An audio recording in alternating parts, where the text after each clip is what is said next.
Hey, what's up? It's Jake from Nimbus DevOps, and today we are going to be going over the self argument. Who doesn't love arguing with themselves? I do it all the time. No, I don't. Maybe that just happened. So within a class method, we can refer to an instance by means of a special argument called self.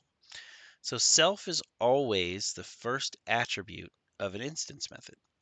So let's take a look at this behavior and how we can share not just attributes, but methods with all instances. Build on our last conversation and complicate it a little bit. So we're going to make a class called square, and I'm going to say it has 8 sides. Sure, why not? And then I'm going to define area and say self. Okay, and in this case, self is a reference to an instance. Okay. And I want to return self.side squared. Okay. So let's define a variable square. So now we're inheriting. I created an instance of this class, right? And I'm inheriting these attributes. And what do you think happens? Print square.area. You can probably guess what that does, right? It would give you 64, right? As the side is found on the class itself. But what happens if I do print square dot area and then pass square? I'm not going to comment this yet. I want you to see if you can figure it out. So what would this value be? So let's look at how the area method is used by the SQ. So there's two calls, square dot area square here, right? And then just square dot area. They're equivalent in theory, and they teach you how this mechanism works.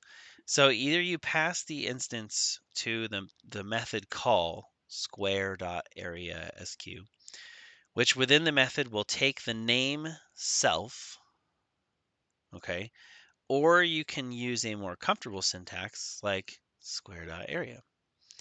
And Python will translate that for you behind the scenes. Okay. So now how does this how like to just think about how the area method is used by Square, okay? And I think that'll help you understand this. So, like let's run it and then we're going to break this down a little bit. So if I run this, you can see that they're identical. Okay.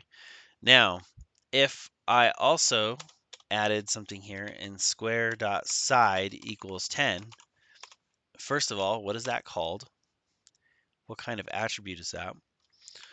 And if I were to print square.area now, what would happen? What do you think it's going to print? Well, it should be 100, right? Boom. And there it is. So let's look at a better example. Okay, let's make a class called price. So I'm going to make a file called price.py.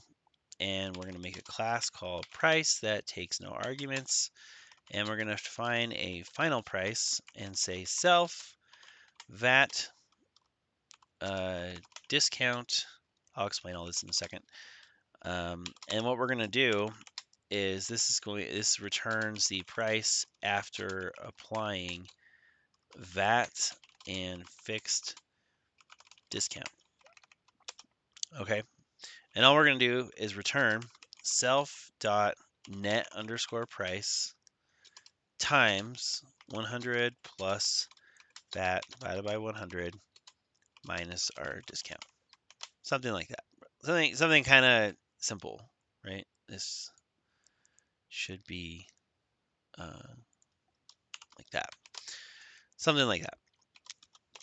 So then I say P1 for price. I'm just going to make an instance of price and say P1.net_price, which you're probably like, where is that? It's because I was going to define it as an instance attribute. And I'm going to print price dot final price and pass P1. Okay, so if you look at the order here, self 20, that, and 10. Okay, so this should be 110 because you have 100 times 1.2 minus 10. Okay, and if I were to print P1 dot final price and just pass 2010, that should be the same thing. Okay, so let's double check that. 64, 64. Oh, because I'm like, what the heck is 64 coming from? Because I'm running the wrong file. Python price 110 and 110. Cool. So that works. So in this code, I'll show you that nothing would prevent you from using arguments when declaring a method. You can use the exact same syntax as we used with the function, but just remember that your first argument will always be the instance that the method will be bound to. So we don't need to necessarily call it self, but it's the convention. And this is one of the few cases where it's very important to abide by this. Okay, very important. So I'm going to go ahead and stop here with the self argument. And in the next video, I will go over initializing an instance.